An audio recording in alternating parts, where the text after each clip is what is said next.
Shalom. जो तुमसे प्रेम करते हैं उनसे प्रेम करो, और जो तुमसे घृणा करते हैं या तुमसे नफरत करते हैं उनसे दूर रहो। यही दुनिया हमें सिखाती है। बाइबल इस विषय में क्या कहता है? क्या हम पवित्र आत्मा के फल को याद करते हैं? आइए देखते हैं गलतियों के 5वां अध्याय उसका 22 और 23वां पद। पर आत्मा का फल प्रेम, आनंद, मेल, धीरज और कृपा और भलाई, विश्वास, नम्रता और संयम है। ऐसे ऐसे कामों के विरोध में कोई भी व्यवस्था नहीं। पौलुस फल के बारे में बात करता है और उनमें से 9 का उल्लेख करता है, लेकिन क्या हमने महसूस किया है कि वह फलों नहीं बल्कि फल कहता है? वह ऐसा क्यों कहता है? क्या वह लिखने या छापने में चूक है? नहीं। इसका उत्तर हमें मिलता है पहले करंथियों का 13वें अध्याय उसके पहले से 3 पद तक। यदि मैं मनुष्य और स्वर्गदूतों की बोलियां बोलूं और प्रेम न रखूं तो मैं ठनठनाता हुआ पीतल और झनझनाती हुई झांझ हूं। और यदि मैं भविष्यवाणी करूं और सब भेदों और सब प्रकार के ज्ञान को समझूं, और मुझे यहां तक के पूरा विश्वास हो कि मैं पहाड़ों को हटा दूं, परंतु प्रेम न रखूं तो मैं कुछ भी नहीं। और यदि मैं अपने संपूर्ण संपत्ति कंगालों को लिख दूं या अपने देह जलाने के लिए दे दूं और प्रेम न रखूं तो मुझ में कुछ भी लाभ नहीं। अतः हम स्पष्ट रूप से निष्कर्ष निकाल सकते हैं कि प्रेम फल है और बाकी सब बीज हैं। यदि हमारे पास प्रेम है तो हमारे पास बाकी सब है।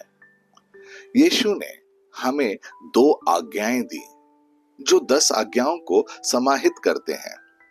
मत्ती रचित सुसमाचार उसका 22वां अध्याय उसका 37 से लेके 40 पद तक। उसने उससे कहा, तू परमेश्वर अपने प्रभु से अपने सारे मन और अपने सारे प्राण और अपनी सारी बुद्धि के साथ प्रेम रख।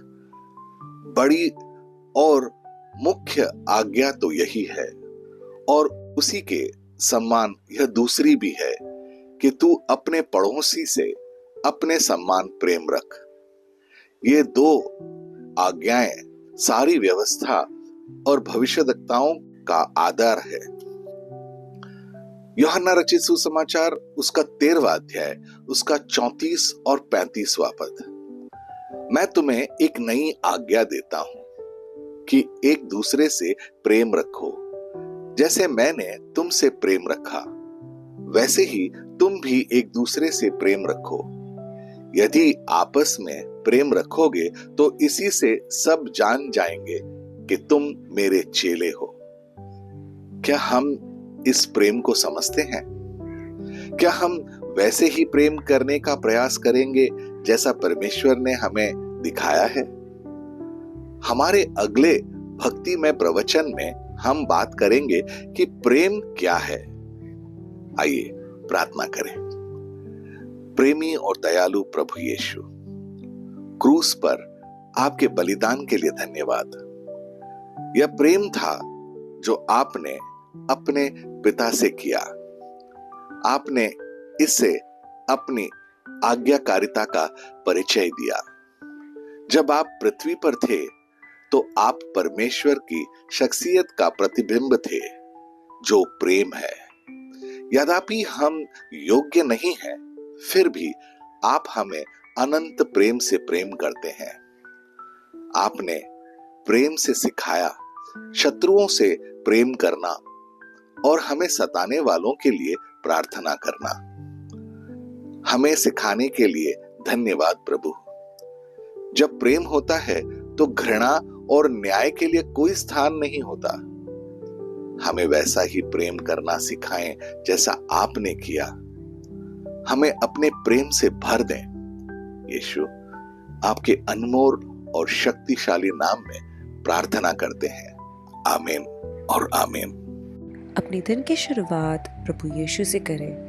सब्सक्राइब कीजिए, नोटिफिकेशंस ऑन रखिए और ये दैनिक भक्ति आपको रोज़ मिलेगी। धन्यवाद।